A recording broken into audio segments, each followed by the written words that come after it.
Good morning, good morning, good morning. That's it? Wow. It's a new year, guys. Good morning. All right, there we go. Welcome to A Million Cups. My name is Luke, and these are the other 1 Million Cups organizers. Who's here for the first time? Raise your hand.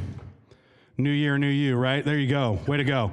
If you're not familiar with 1 Million Cups, we are a community organization that allows 2 startups or businesses to get up and present for 6 minutes. We then have an amazing expert panel who asks them questions, and then we open it up to the audience. So with that being said, I would like to introduce our expert panel.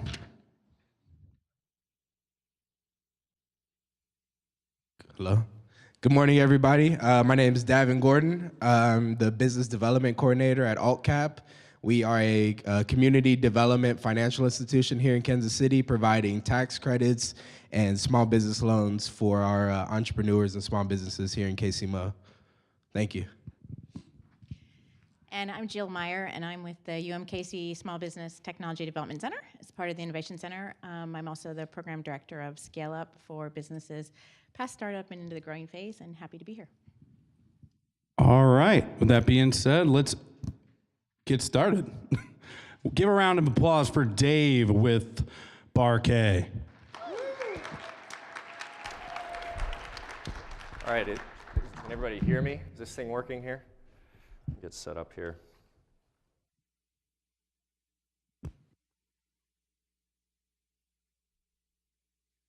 All right, well, like I said, I'm Dave Hensley. I'm one of the founding partners of Berkley. My business partner, Labe Dodell's out in the audience. We're really excited to be here and honored to be at 1 Million Cups, and we're excited to get started on our project here in Kansas City, so I'll update you a little bit on that.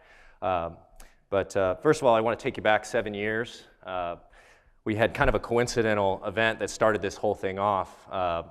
Labe and I both had gotten our dogs on exactly the same day. And that really kind of changed our lives and set our course in a different direction.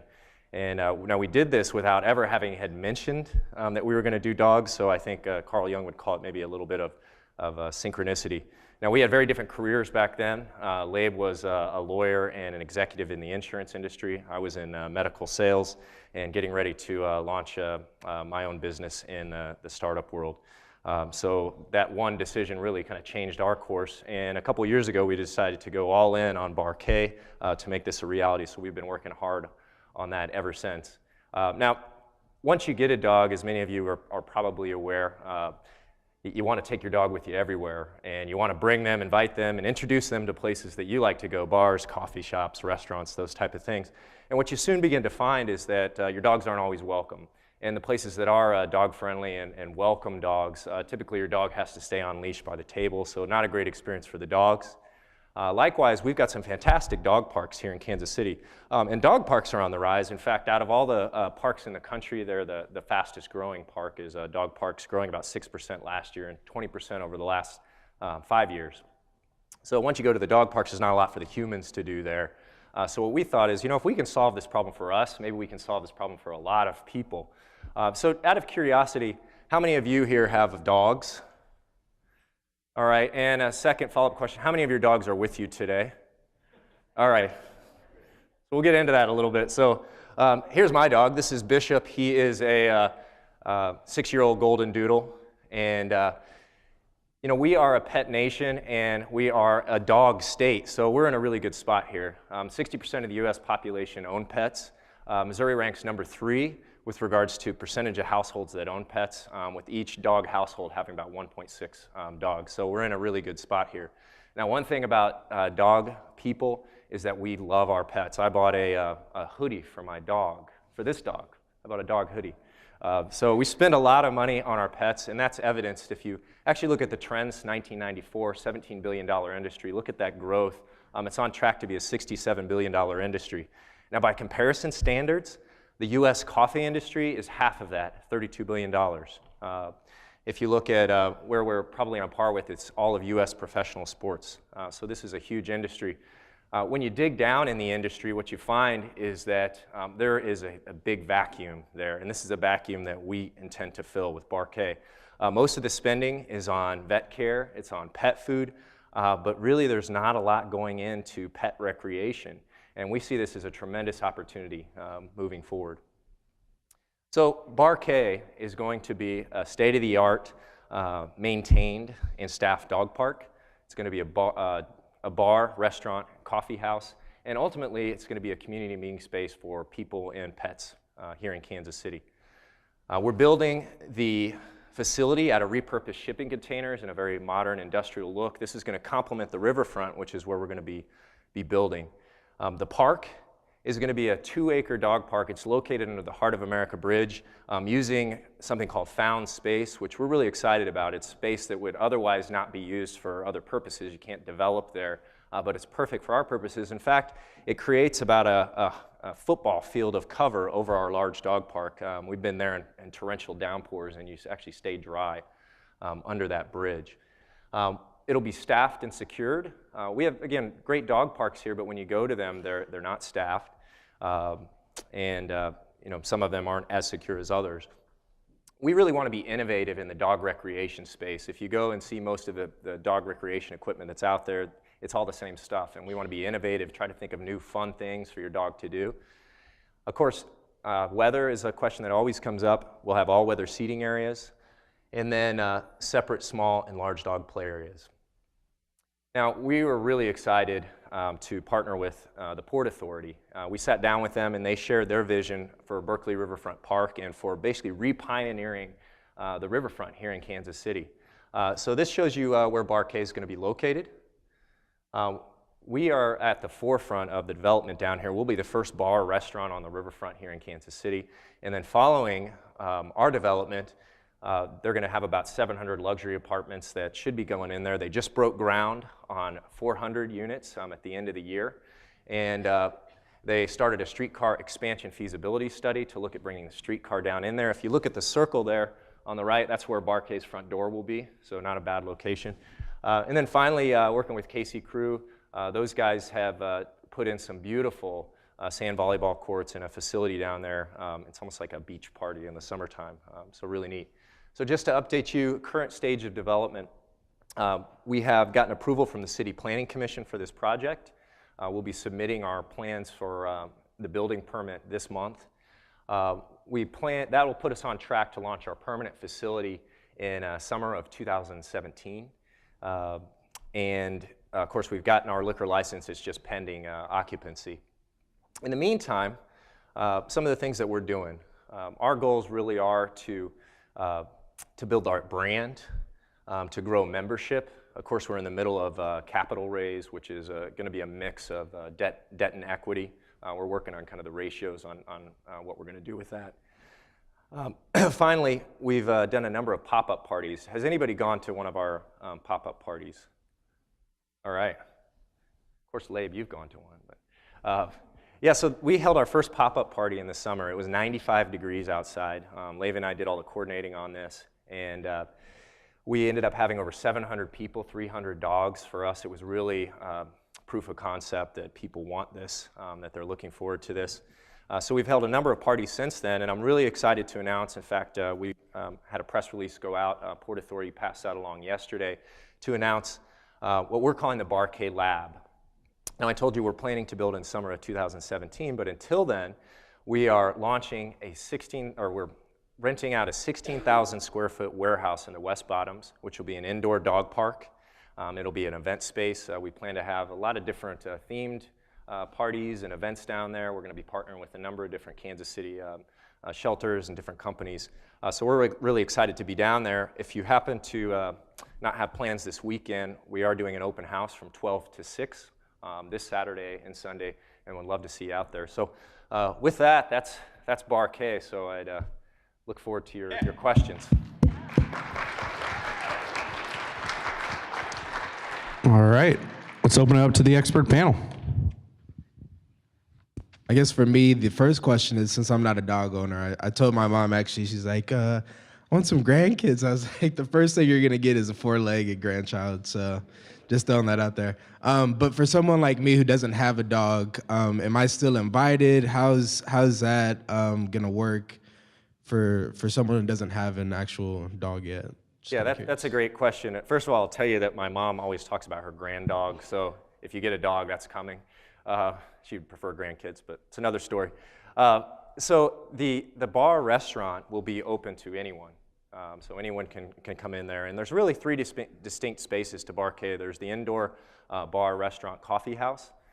There's a patio, beer garden area where dogs are allowed on leash. And then there's a full off-leash dog park. Now, no dogs are allowed inside.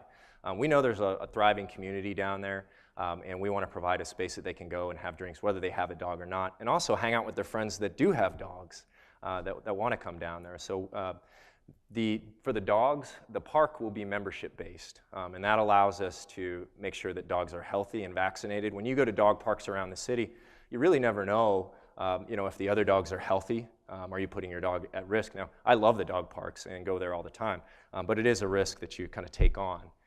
So our dogs will be healthy, vaccinated, and it also allows us to manage and kind of track dog behavior, just to make sure that dogs are well socialized.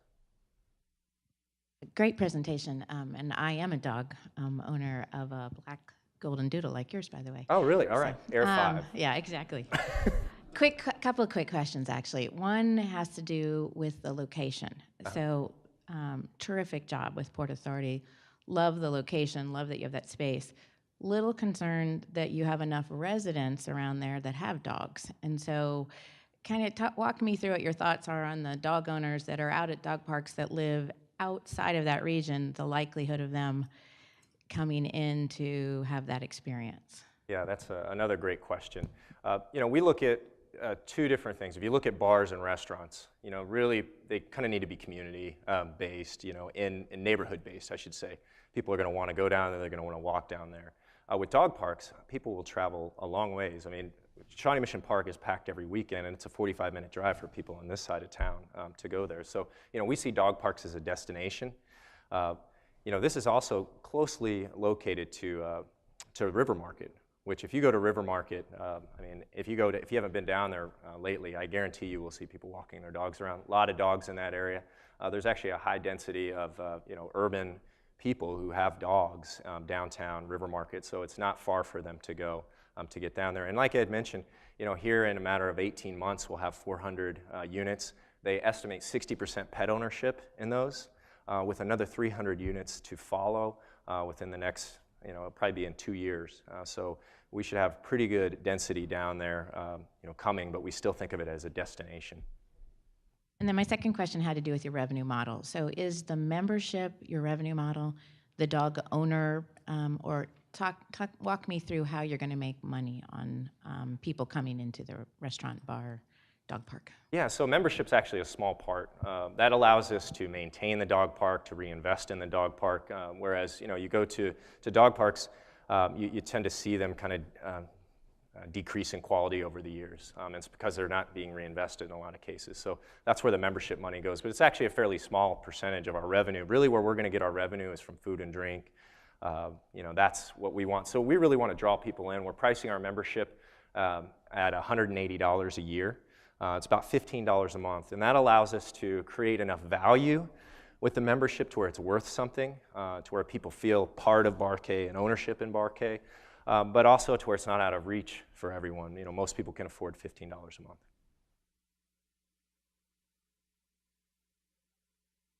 All right. 2-second delay. We're going to go ahead and open it up to the crowd. If you want to just toss your hands in the air, we will come around to you. I have the first question, though. So in the interim, in the meantime, how are you going to handle the waste situation indoors? Yeah, so that is a good question, and we've thought a lot about that with our Barkay lab. Now, we tested it out this past weekend. We invited the Kansas City Dog Club to come and do a preview, and they ended up bringing about 40 dogs. Again, we just had it open for a couple hours for them, so that gave us a good chance to test this out. We've got pickup stations all over the indoor dog park, so there's bags all around. This park, when we open it up for events, the Barkay lab that is, will be staffed as well. So people can pick that up. And then we've got actually these really cool little kits that are mounted on the walls and on the fence that basically have this cleaning solution. It's basically a quick spray that cleans up the smell, and then we've got just basically cleaning kits. So our staff's going to be on that. And we were able, just between Labe and I, to keep a really clean park this weekend in a 2-hour stretch with 40 dogs there. So to be clear, Labe Dodell was running around just cleaning up after dogs for a Saturday.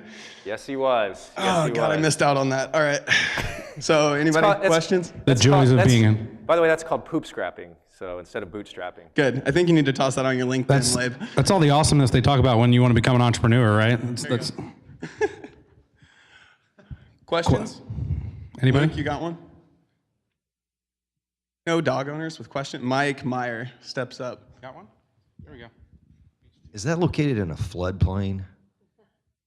Yeah, so it's I believe what they call like a 100-year floodplain. So they don't anticipate a flood there for 100 years. So, I guess 100 years from now, Barkay's there, then that's okay. They've actually regraded and raised the land and prepared it for development. And, if you look at our development, it's, to us, it's a huge development. For Kansas City, it is. But if you compare it to the developments that are going in there, it's actually, fairly small in comparison. So, we think if they feel comfortable with it, we feel comfortable with it. Yes. Got one over here. Hold on 1 second. He's got you. We'll go with Mike first. Have you given any thought to like an event space that would cater to people who would want that experience? Yes, and that's part of the functionality of the Barkay Lab, is to be an event space, to where we're actually offering it up to where people want to rent it out, and hold events there that we would, help them host, where they could bring their dogs. Now, in the actual permanent facility, we'll have a conference room. It's basically a 20 by 16 room that we'll be able to open up, and people will be able to bring their dogs. We'll be able to section it off from the regular part of the bar. So people want to come and have meetings. By the way, between Columbia, Missouri and Manhattan, Kansas, this is considered the pet health corridor. You've got some of the top pet food companies, top vet companies in the country. I mean, we couldn't be better located. We think there's going to be a lot of interest in using that conference space and meeting room by those companies, as well as just the community here in Kansas City. I do have another question regarding, I have two questions actually. First off is about the population growth. What do you project the population to be in like the Berkley Riverfront Park area in the next like 5 to 10 years? Yeah, Berkley Riverfront Park, again, they're looking at about 700 units in the next 24 months, 400 in the next 18 months. So right there, if they have 100% occupancy, I don't know what the translation is, number of people per area. But they are looking at about 60% pet ownership in both of those developments. Now those are just two of the developments that are, one of them's already started, the other one is finalizing. We don't know about if there's other development going in there, but I think there's quite a bit of population that can support this. Okay, and the second question I have is, do you guys project, do you have with the Barkay Lab or whatever, do you guys project doing like partnerships with other businesses long term, or if like, so let's say a tenant wants to come down to the area and they want to build, would you guys have partnerships with businesses going in to the area? With the lab or with our permanent facility, just to clarify? This is with both. Yeah. Well, so the lab, this is in the West Bottoms, and most of the development's already been done down there. So we are partnering with other companies that would come in, shelters and different vendors that provide services to the pet industry. We started those partnerships quite a while back, and we'll continue those partnerships. The answer to the second part, as far as with the permanent facility, yes, we plan to partner, but this is kind of a challenge for us. We have to be careful because we want to be, as I mentioned, a community and meeting space for people and pets and other businesses in Kansas City. You have to be careful not to tie yourself too tightly, to, let's say, one shelter versus another shelter, and they may have different practices and different theories on doing things. We really want to cater and be a meeting place for both of those, so we have to be a little careful with that. Question in the back here. So I heard that you have some sort of spray that is going to work to kind of neutralize the smell of after the pets go to their thing. So what about so you said there's going to be an indoor facility. What about smells as the dogs are running around, or if they need to go and use the restroom, I guess number one instead of number two. So what kind of, do you have any ventilation or filtration of air in the indoor facilities? Yeah, so the indoor facility, by the way, is well ventilated already. This is an old warehouse. So it's not, it's not a temperature controlled, although we'll have heaters there, but it's really well ventilated already. And that's not by choice, that's by the space as it is. So that helps us. When I mentioned the spray, first of all, I thought you were going to ask the brand, and I was going to say I don't know. But when you mentioned the spray, that actually is for the indoor facility. And we found that if you clean that up right away, then you can really, you don't have a smell. So if you clean up the poop, bag it up, if you spray over it, it manages it well. Right here. So David, I'm going to take a leap of faith, and I know you're doing your proof of concept through the lab, and then obviously the build of the permanent. What are your plans for scalability in other markets? Can you talk about that? That's a great question, and I'm so glad you asked that because I forgot to mention that. We think we can really go horizontal and vertical with this. If you look at, you'd mentioned about, where this is located. Well, now all of a sudden you take people who are out in South Johnson County or out in Lee Summit, we're probably less likely to get them to drive in. Now we still think we'll get them, but maybe less likely. So with that, we think there's a potential to put other locations here in Kansas City. We also think there's potential to add other services to our existing business. This is something else that we've found a challenge. It's probably our biggest challenge is trying to reel ourselves in from all the opportunities. We say, hey, are we a daycare? Do we offer retail? Do we do all these things? And some of those things, yes. But day one, we want to execute on the bar, restaurant, and the dog park. We want this to be a great experience from those two pieces, and then we can expand out from there. Other markets, we've actually already put in an RFP for a very, very similar project in Minneapolis. If you actually go to this RFP, you can see Berkley listed as one of their potential projects. So we are looking at other markets. Again, there's a huge void in this market. We plan to fill it, and if we fill it and we fill it successfully and we have the right model, I think this is something we can easily scale to other cities. Question in the middle. I like this idea. One thing that jumps out at me is I know that how people identify with their pets. So to me, it would seem that if there was a way that you can have them identify with their pet with Berkley at the same time, possibly by offering like a free picture day or doing something, maybe having a time to get your pet registered in some way, like and sort of tie their personal relationship with their pet into your business. I think you're going to have a much more loyal customer because it's really the dog owner going to the park. It's about their pet. It's not so much about Berkley. Right. And so if you can like tap into that somehow, I don't know exactly what the right idea is, but to tie that emotional bond in with Berkley somehow, I think you're going to have an extremely loyal customer base.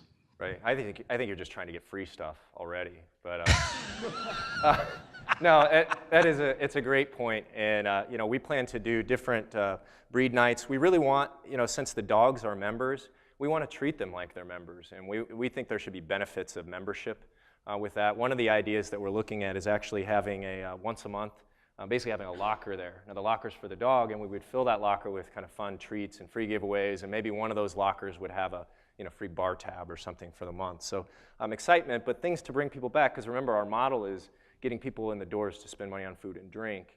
And to do that, again, their dog has to have a great experience. It really is about their dog, so you're right. Up front here. Hey, so I think we could all say we love anytime there's a company that can meet multiple needs at once. And so we've talked a lot about our pet needs, but then there's also the bar and restaurant side, which anybody in the restaurant business knows it's not easy to open a great restaurant. So can you speak to perhaps just how you're going to have a quality restaurant, a quality bar in a town, and in a city where there's tons of innovation around the culinary, department, lots of bars, breweries, all those kinds of things.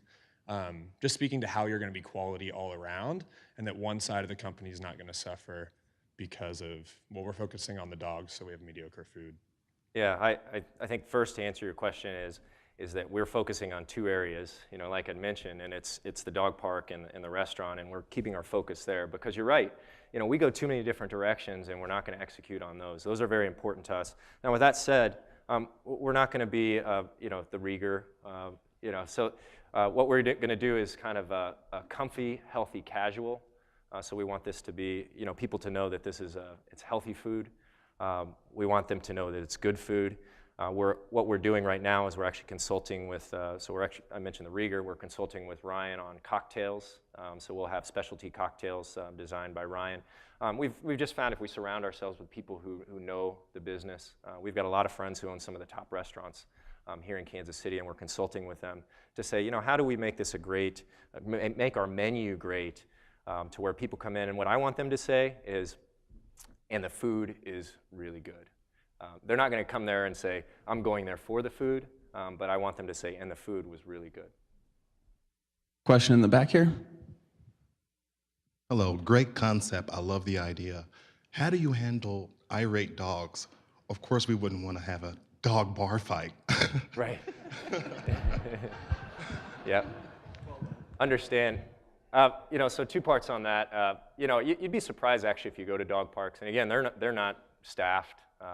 There's no filtering process for dogs that go to the dog parks, and that happens very seldom with dogs getting into fights, but it does happen. Now, a couple ways you can manage that is one, have the right people who are trained there that know how to handle dog fights. Now, when you go to dog parks, every owner thinks they know dog behavior, but we're actually going to have trained staff who will be there who know how to quickly manage a dog fight, but also be able to recognize signs of dog aggression. What's natural behavior versus what's unnatural behavior. As far as kind of filtering out for the dogs, we welcome all dogs, we welcome all breeds there. What we're going to be looking for is really kind of behavior. And if a dog's exhibiting a certain type of behavior that's aggressive toward other dogs or non-social, then we've got a advisory board of trainers that's helping us kind of design a program to where we can also say, hey, we want to offer training. We don't want to just say your dog can't be a member. We want to say, hey, here's some options for your dog. Your dog's exhibiting behavior that's antisocial or aggressive toward other dogs. We'll introduce you to this person. Good question. Right up front here. A great concept. You've been talking about this market, but it seems to me that you are only catering to a certain demographic within the dog-owning public. So I think I know what that is, but can you talk a little bit more about that and whether you plan to address other segments of the dog-owning public? Different question, what about maximum capacity? Are you going to limit capacity if you get so popular? Yeah, that's a good question. And actually, I have a question back to you real quick. What are those, what do you see as the population?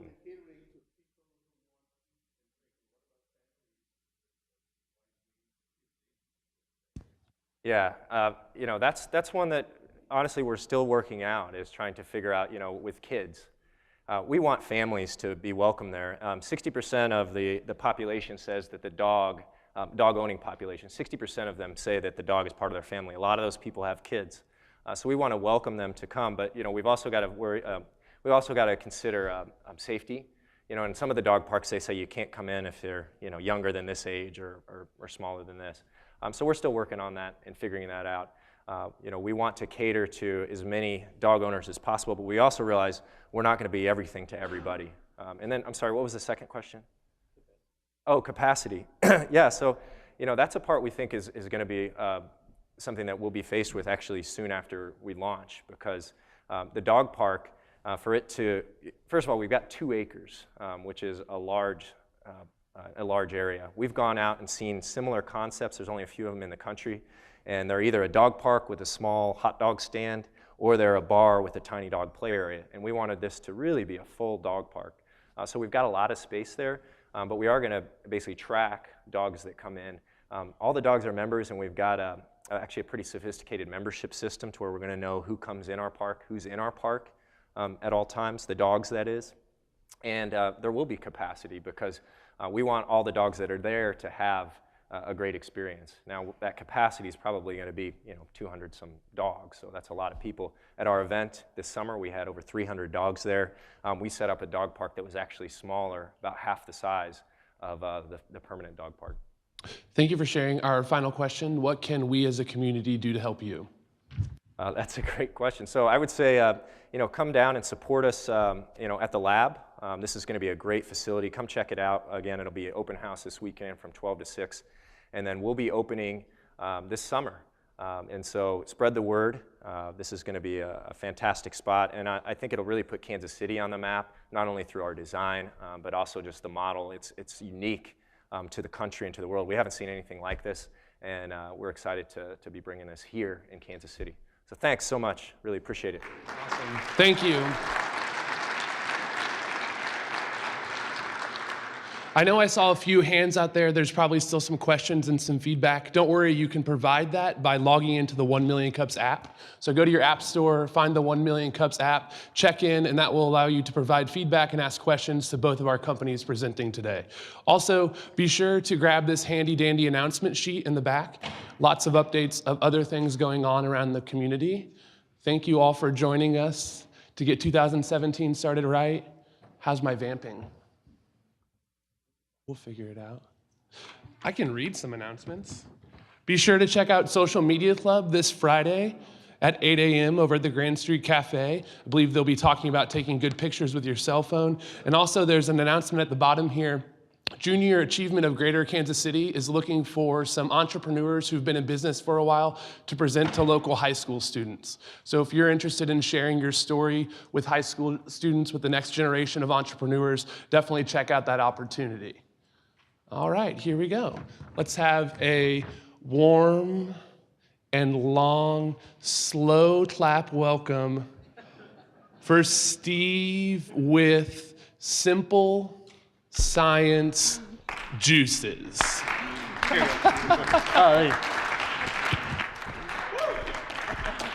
Thank you.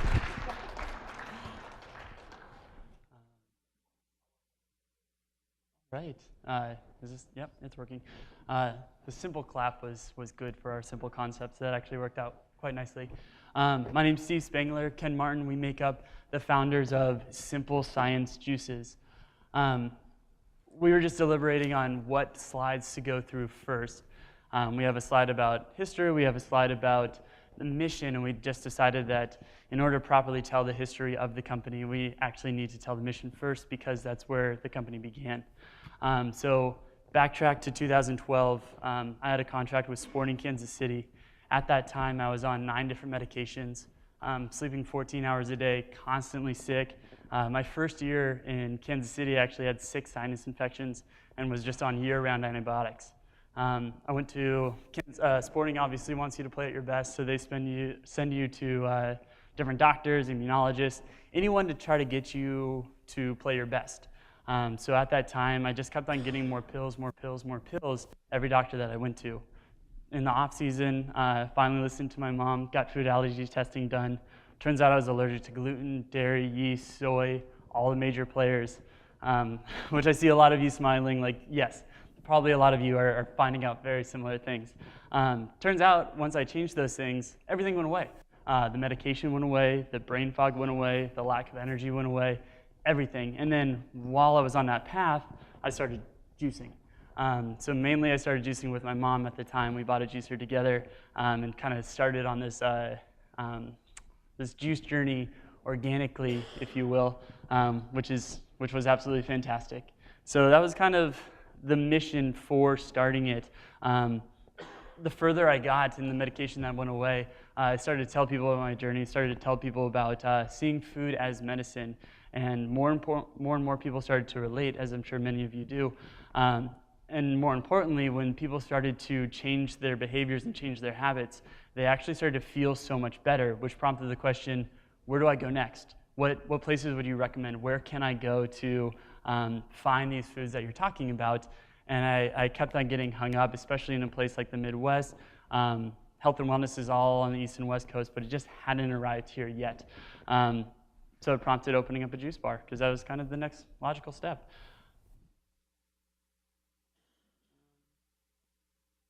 Oh, there we go.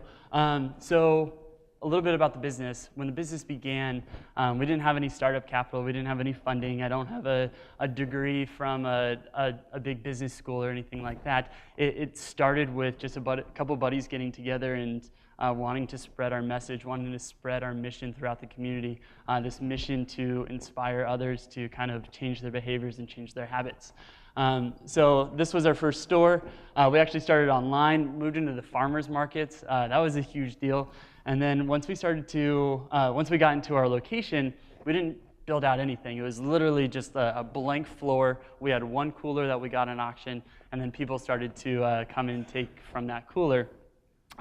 Little by little, profits, we would go to IKEA, come back, assemble a table and chair, and then put it up in the shop, which was really great because this gave us the opportunity to communicate with our customers, really listen and really hear what they wanted and what they had to say, which allowed us to grow in a very organically way, but also allowed us to grow in the right direction, which then prompts kind of where we're going in the future. Health and wellness is constantly changing, constantly evolving. Like there'll be 20 new diets that come out in 2017, and they'll all be fantastic for their own reasons. We just plan to be at the forefront of education, at the forefront of research, and at the forefront of the science that supports health and wellness. The customer is why we do this. The mission and feeling good is why we do this. And so with that in mind, it's always changing and evolving. So we can constantly adapt if we have that kind of mission to support us along that journey. Great. So with the last minute or so, just wanted to give a couple quick highlights about what we've done since that time. Because obviously we started with that mission, but I think we've grown and matured a lot as a company since that time. So just a quick snapshot, some of the press we've been getting. Steve, just yesterday, I think, right, or was on Fox 4, multiple TV appearances by Steve in the past year and a half. So we're very proud of that. I would love a question about the Lululemon thing. So I don't have time to bring it up now. We would love someone to prompt me about that because we're very proud of that. So the founders. So Steve, obviously, I told him I would do this slide because he doesn't like bragging about himself. But you know, like I said, a lot of this is because he has this former pro athlete pedigree that's been wonderful for us in a lot of ways, which we can get into later. And then me, you know, I'm basically the simple science bean counter. So I kind of take care of the business and the financy type stuff. So just really quickly, so this is kind of where we're heading. So we've got 3 stores in Kansas City today. We're basically going to double in size in the next few months. So this is a really quick snapshot, some of the wonderful work that's been done by our design team, Flock 5, also our architecture firm, Automo, who is represented right over there.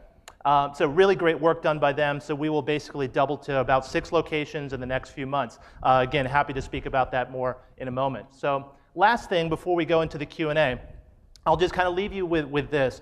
What we're looking at from you guys right now is we've kind of started as a scrappy little company, just a couple of guys who are passionate about health and wellness and want to spread that to the community. We're now a real business, kind of by accident. So like I said, multiple locations. We had our biggest sales day in company history 2 days ago. I think we actually beat that yesterday. So, you know, a lot of good momentum, which we're very proud of. But we need help. We need expertise and advice around kind of food operations. How do we actually scale a company like this? We need help around kind of marketing, especially around digital marketing, consumer insights, pricing, all of these types of things. And quite simply, capital. We've done a very small SBA loan. We've done a little bit of small equity financing. But honestly, the 3 stores, we just bootstrapped it. It was, like I said, a lot of IKEA furniture, and it was a bit of a transition. So I'll leave you with that. That's kind of the last request. We're also looking for capital. So I guess I will pause there, and we're welcome for your questions.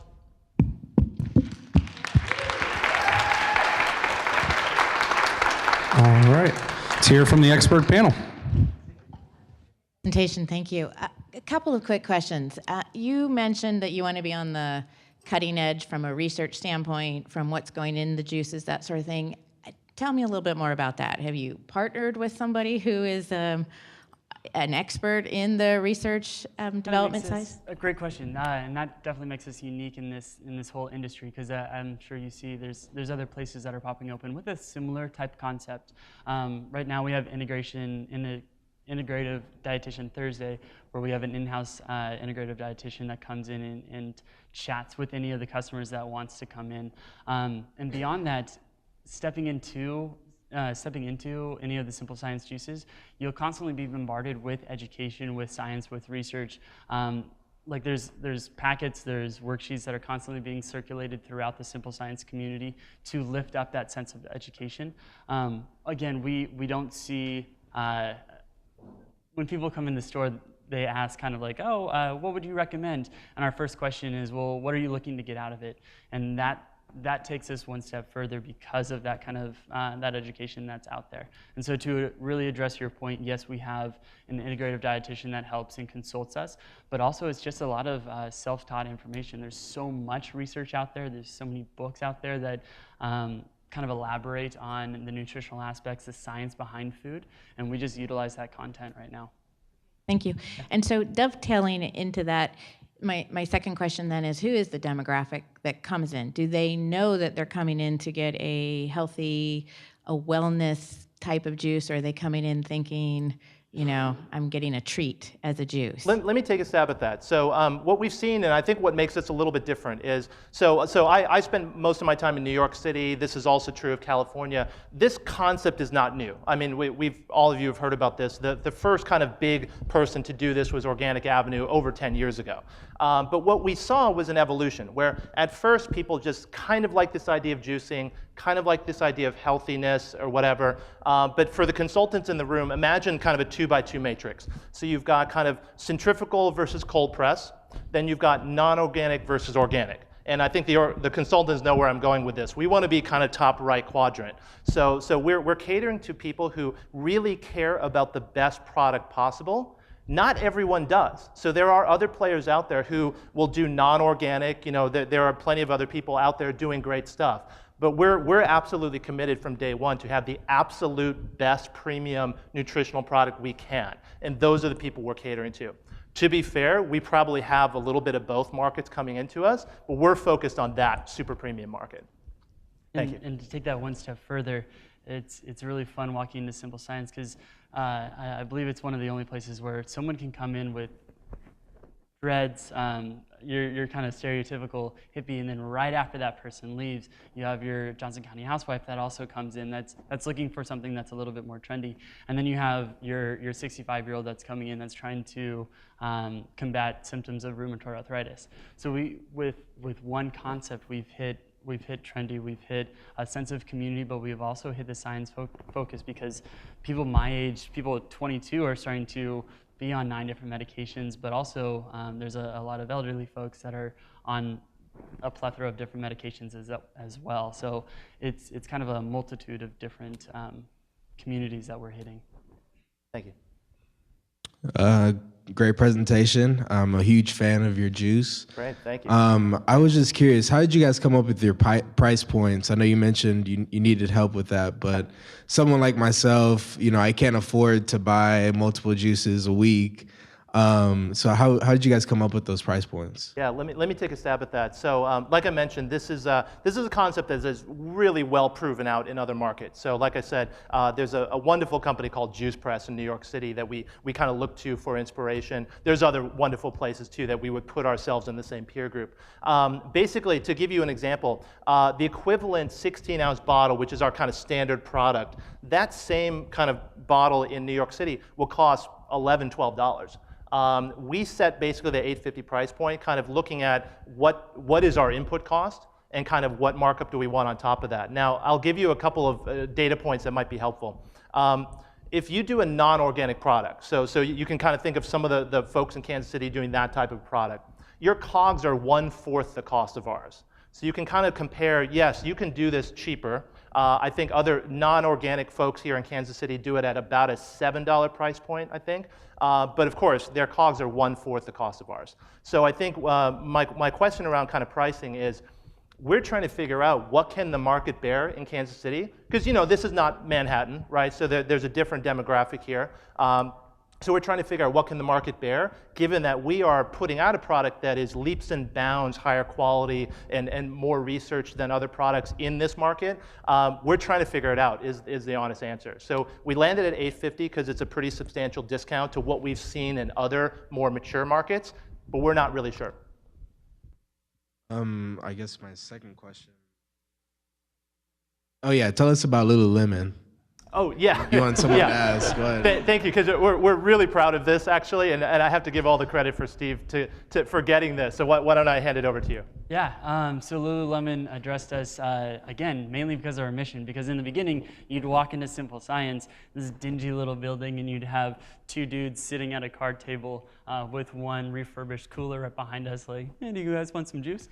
So there wasn't like anything too appealing to look at, but what was gaining so much momentum was that that pride that we had in the company, that pride that we had in the product, and the pride that we had in our mission, which aligns with a lot of the things Lululemon preaches. They have a really grassroots style of marketing despite their size, and they saw us early on, and I think in March of 2016, they approached me specifically and asked me to be a Lululemon ambassador, which is not only allowed me to wear Lululemon head to toe, but also has allowed me to partner with a very reputable brand and really go to them with my arms wide open and say, like, I need help. And when we go to new cities, we're a couple doors down from a Lululemon in Omaha, and that's huge for us. They're already putting out marketing material. We're doing samplings at their locations. They're our like demographic as well, and they also have this love for the lifestyle. So the two companies just merged together very well, and I was actually, out of all the Lululemons that exist, I was the only person that wasn't associated with a fitness gym or a fitness studio. I was the very first person that was in a health and wellness avenue outside of fitness, really. So it just kind of goes to show that the message or the mission is being heard, at least. Yeah, thank you for the question, because we're very proud of that, because I think that in a nutshell shows kind of what makes us different from other folks that are doing this. And again, nationwide, there are other people doing similar things, which we would say is the same standard, and we definitely look to aspire to. But this, in a nutshell, kind of is what makes us different, especially in this market. All right, we're going to go ahead and open it up to the crowd, and we got one in the middle here. As I'm walking over, I'll ask the first question being, how are you going to scale the sourcing of the veggies, the fruits, so on? How are you going to do that? Are you going to have hydroponics in the basement? Is this going to get weird? Yeah, let me take a quick stab, and then I'll pass it to you. So right now what we do is we bid out, as you can imagine, let me take a step back actually, we use a lot of produce. And it's all organic, which again makes us very different from other people doing this. And that's been a challenge. And I have to give, again, all the credit to Steve. We don't come from a food operations background. We kind of had to figure out how do we go through all the proper health certifications, FDA, all this type of stuff. We had to learn it from scratch, which again was mostly to Steve's credit. So what we do right now, we consume a tremendous amount of organic produce every single day, and we bid out on a weekly basis to wholesalers. So your big nationwide ones like Cisco, US Foods, but also we mostly work with local folks who will source from this region. So CNC Produce has been a great partner for us. Liberty, from time to time, we also work with them. So we found by far, I would say 95 or almost 100% of our produce comes from CNC, which is sourcing specifically from this region. So I don't know if you want to add to that. Yeah, and a couple of really cool insights there. So we go through around, just to throw numbers in there, right around 12,000 pounds of produce per week right now, which is quite substantial. So we've been able to climb through the ranks of CNC Produce, which is a produce supplier throughout the Midwest. And we actually, with organics, they can't just keep it on the shelves for you as many produce suppliers do. They will have massive amounts of conventional produce, and hey, you want something, we'll have it there this afternoon. With organic, it's like, okay, well, we have to source it. It's going to be another week, and then so whenever we were placing our order, we were placing it a week ahead. And for a couple of dudes trying to figure it out, like obviously there was many trips to like Whole Foods, many trips to natural grocers, and that whole time you're just waving away your profits. So with all that being said, we were the first people in Kansas City to warrant enough organic produce for CNC to be able to get to store all of our organic produce. And they've been able to go to other restaurants and say, hey, do you guys want organic? We can get it to you tomorrow, because Simple Science has been able to kind of foot that bill, if you will, of housing that organic produce at their warehouse. And they've been huge for us. They're actually going to be delivering some of our bottles to our Omaha location, and we've been able to partner with them in a tremendous way. So more specifically answering your question, though, is we need help to figure out how to scale this. We do have, I didn't mention this before, but we do have kind of a food consultant that's been really, really helpful. He's based at Dartmouth College in New Hampshire. He's actually flying out here again, I think, next week. So we do have some advice and consultation, but we need more help is the answer. Great. So the word science is in your logo, and of course the beaker. How are you messaging the science proof points to your customers?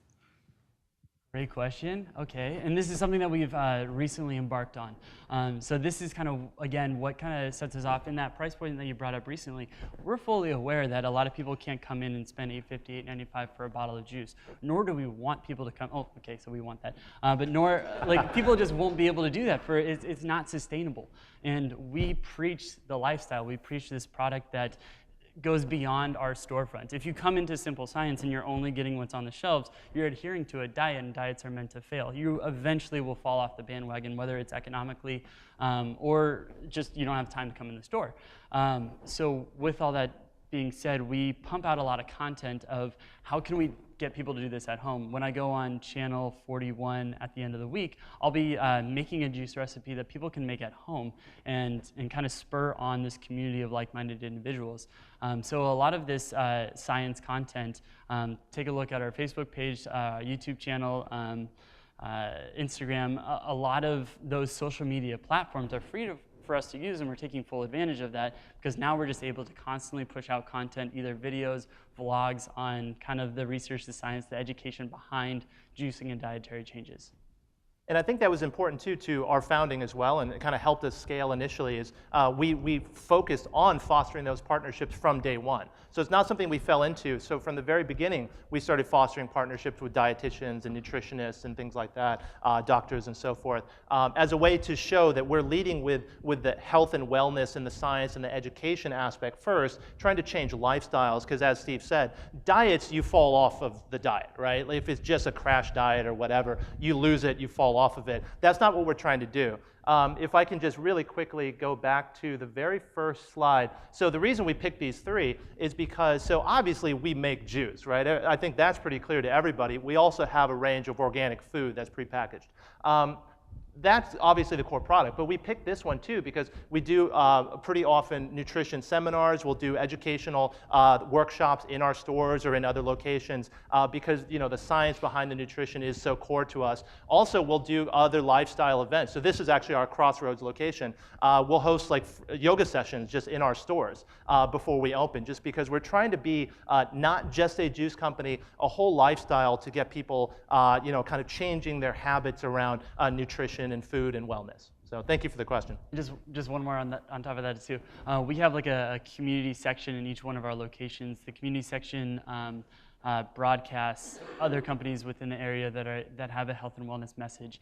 So we have integrative dietitians, chiropractors, health and wellness practitioners, meditation centers. They all leave their cards and information at our location, and we pass out those on the regular. I mean, we know that we can only go so far with our education and what we provide, and there's so many other practices that are doing amazing things in Kansas City. Honestly, the health and wellness community runs so deep in this city, and we outsource a lot to a lot of those people. Great, thank you. We've got another question for you in the middle here.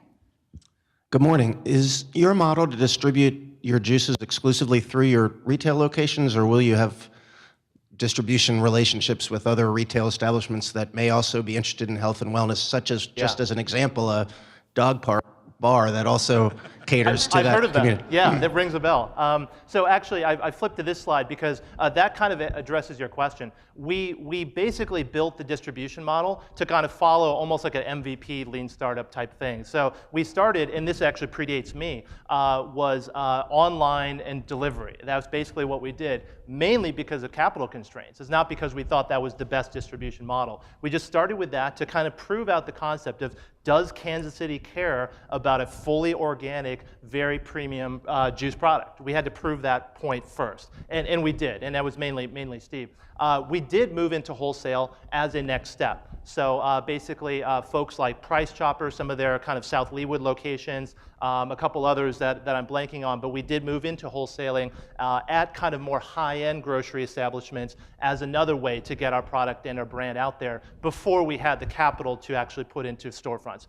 We only eventually opened stores, like I said, 3 locations now in Kansas City, and we'll be doubling in size to 6 very shortly. We're now doing that just because we do think that is the best distribution channel. I will say there are some issues. FDA very tightly controls what we do in our space, and so we have to kind of follow their standards. Wholesaling the juice is a little bit of a challenge, so we've kind of scaled that back. But like I said, we haven't touched on it too much today, but we have a whole line of pre-made organic food that also kind of complements the healthy lifestyle that we're trying to push, and we do wholesale that and can definitely keep expanding that. So I think the answer to your question is we're centered on the retail as our main form of distribution. We think there's a lot of reasons for that, which I can come back to if you're interested, but basically that's the core. But we need to massively increase our wholesaling as well. I think we've kind of put that to the side for now as we've been building retail stores. Thank you. Yeah, and just to go a little bit further, we have the largest juicer in Kansas City, if not the entire Midwest. The cost of producing from 0 to 10 is very similar from producing from 10 to 50, from 50 to 100. So it behooves us to keep that juicer running. And we've, although the FDA has kind of put up hurdles, we've reached out to many other juice bars, and there are many ways to get around it in terms of co-packing, co-branding, contracting us out to make this high-quality organic vegetable juice for other companies, which is an avenue stream that we would love to chat about. Just out of curiosity, have you guys thought about positioning yourself as a supplement instead of a food product to kind of skirt the FDA thing? So yeah, I was going to say just short answer is we haven't spent too much time thinking about like, you know, how can we navigate? We just, you know, we have a set of rules and we're just kind of following the rules for now. Is there a way to get even smarter? Also, as the FDA evolves their thinking around unpasteurized juice. That's fine. Yeah, so there probably is, but the short answer is no. We've been focusing on just building the core business today, but there are probably smarter things we could do in the future. Gotcha. Question in the middle here. So with your current size right now and the expected doubling of your business here in the next few years or so, how do you handle byproducts? Juicing results in a lot of byproducts. My wife and I have been juicing for years, and we try to incorporate a lot of the byproducts back into different foods that we make at home. But as a commercial entity, how do you take care of that? Yeah, let me take a stab, and then you probably have some stuff to add to this. So, you're exactly right. We produce a tremendous amount of pulp, as you can imagine. And so what we've done a couple things. So first of all, when we're in the farmers market seasons, we will literally barter the pulp with farmers in the market. They can use it for composting and fertilizer and things, and basically we can take, sometimes at a free or discounted price, some of the produce that they were not able to clear. So we do some of that. Employees are also welcome to take as much as they want for their own composting at home. Some do. Clearly not enough, though. And then we also donate a lot of it, too, which I don't know if you want to talk about that. Yeah, so there are local farmers that come through. We go through so much that it's really any local farm, it's hard. Like, we'll fill 60-gallon tubs of it per day, which is an absolute ton. And we go through, we put it, some of it goes into our muffins. We have pulp crackers. We're constantly trying to push the food side, and we bought a dehydrator so we can hopefully use more of the pulp in the not too distant future, and then outsource it to a lot of farmers and just try to give it away. We are talking with Missouri Organics as well, who have like a composting program that would be able to come by and just specifically pick up our excess pulp. A big cornerstone of the company is trying to be sustainable and to further this lifestyle. And the lifestyle goes far beyond just food. So recycling programs, sustainable items that we use within our facility, repurposed wood, and then also reusing the pulp in various ways. Great job. Okay, guys, one last final question for you. What can we as a community do to help you? Yeah, so basically, as you can see, and actually I think these pictures are great because they kind of show he's the fun one. I'm the business guy. Basically, we are the founding team, and I think mostly Steve, but basically a lot of the heavy lifting is kind of here on stage with you right now. Basically what we need is kind of like I said earlier today, we need help around some of those really smart questions around how do we improve management of the byproduct and the pulp? How do we figure out what is the smartest and best price point for this market and future markets that we're opening in literally just a few weeks? We need expertise. So I have a little bit of it, and I've been kind of helping grow the company in that regard. But there's limits to what I can do. Also from the food operations side, Steve has done a tremendous job, but I think there's limits to what he can do as well. So basically, we're looking for a couple things: expertise and advice around food operations, particularly how to scale a commercial operation. Two, we're looking for kind of how do we test and research consumer insights, figure out pricing strategies kind of at scale. And like I said, third, capital. I think we've bootstrapped the first 3 stores, which I love saying it because we're very proud of kind of how lean we ran the company. The first 3 stores, we literally just bootstrapped it with cash flow, which we're very, very proud of. But that's not sustainable either. We had to pinch every single penny, and I think we now need to evolve as a company. So also looking for equity capital. So that's the answer to your question. That's what we need, and we'd love to talk to you guys. We'll hang out up at front a little while as well, but obviously you guys can reach us. You can find Steve's email through the website as well, and we'd love to talk to you guys more. Yeah. Thank you so much.